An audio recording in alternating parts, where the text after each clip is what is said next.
Live Bihar देख रहे हैं आप, आपके साथ मैं स्नेहा गुप्ता। बिहार में उपचुनाव होने जा रहा है और उपचुनाव के लिए शंखनाद हो चुका है। आज से नॉमिनेशन की प्रक्रिया शुरू हो गई है और 25 अक्टूबर तक ये प्रक्रिया चलेगी। आपको बता दें कि तरारी, रामगढ़, बेलागंज और इमामगंज में कांटे की टक्कर होने वाली है। जहां एक तरफ INDIA गठबंधन है तो दूसरी तरफ NDA गठबंधन और तीसरी तरफ है जनसुराज, जो कि इसी महीने अपनी पार्टी का सबसे पहले तो पार्टी बना ली। प्रशांत किशोर ने 2 साल से लगातार पद यात्रा कर रहे थे और पार्टी की घोषणा कर दी और चारों सीट पर कैंडिडेट उतारने का ऐलान कर दिया और उन्होंने कहा है कि ये हमारा सेमीफाइनल मैच है और उन्होंने तरारी की सीट पर उम्मीदवार भी दे दिया है। जहां एक तरफ NDA और इंडिया अलायंस में अभी तक उम्मीदवारों की घोषणा तो नहीं हुई है, लेकिन सुगबुगाहट तेज है कि आखिरकार किसको ये सीट मिलेगी, या परिवार वालों को मिलेगी या परिवार से हट के इस बार जो पार्टियां हैं वो राजनीति करेंगी।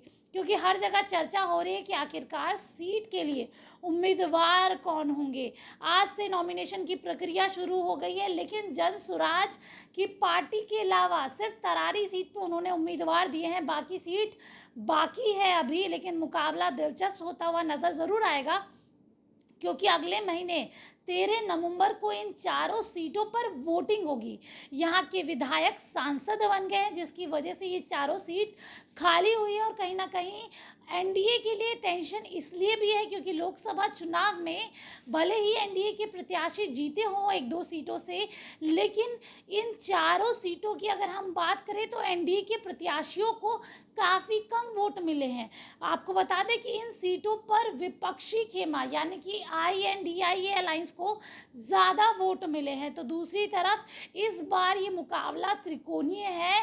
प्रशांत किशोर, मुख्यमंत्री नीतीश कुमार, तेजस्वी यादव की दाव जो है शाख पर है और सीधे तौर पे ये उपचुनाव काफ़ी ज़्यादा महत्वपूर्ण है सारी पार्टियों के लिए, क्योंकि अगले साल विधानसभा चुनाव है। विधानसभा चुनाव के पहले ये सेमीफाइनल मैच माना जा रहा है और इस मैच में जो भी जीतेगा वो देखना दिलचस्प होगा कि आखिरकार कौन बढ़त हासिल करता है। आपको बता दें बिहार की 4 सीट रामगढ़, बेलागंज, तरारी, इमामगंज पर उपचुनाव के लिए आज से नामांकन शुरू हो रहे हैं। इसके साथ ही आचार संहिता लागू हो गई है। भारत निर्वाचन आयोग ने 15 अक्टूबर को झारखंड और महाराष्ट्र विधानसभा चुनाव के साथ 2 लोकसभा और 48 विधानसभा क्षेत्रों में उपचुनाव कराने की घोषणा की थी। इसमें बिहार की 4 विधानसभा सीटें हैं। यहाँ के विधायक लोकसभा चुनाव में जीतकर सांसद बन गए, तब से ये 4 विधायकों का पद रिक्त है।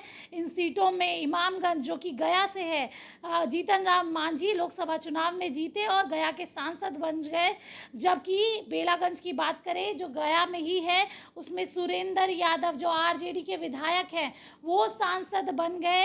तो अगर हम आगे की बात करें, रामगढ़ की सीट के विधायक जो थे सुधाकर सिंह, उन्होंने बक्सर से चुनाव जीतकर बक्सर के सांसद बन गए। वहीं तरारी के विधायक सुदामा प्रसाद आरा के सांसद बन चुके हैं। ऐसे में ये 4 सीटें खाली हो गई है और अब उपचुनाव होने वाला है 18 अक्टूबर से, यानी कि आज से ही यहाँ पर नॉमिनेशन शुरू हो जाएगा और 25 अक्टूबर आखिरी दिन है नॉमिनेशन का।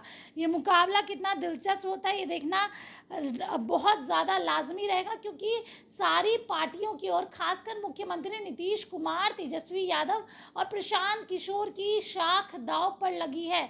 देखना होगा इन चारों सीट पर इंडिया अलायंस, NDA अलायंस कौन कौन से उम्मीदवार देते हैं। हालांकि नामों की चर्चा हो रही है, लेकिन औपचारिक ऐलान अभी तक नहीं हुआ है। आप बने रहिए हमारे साथ, तब तक के लिए बहुत बहुत शुक्रिया।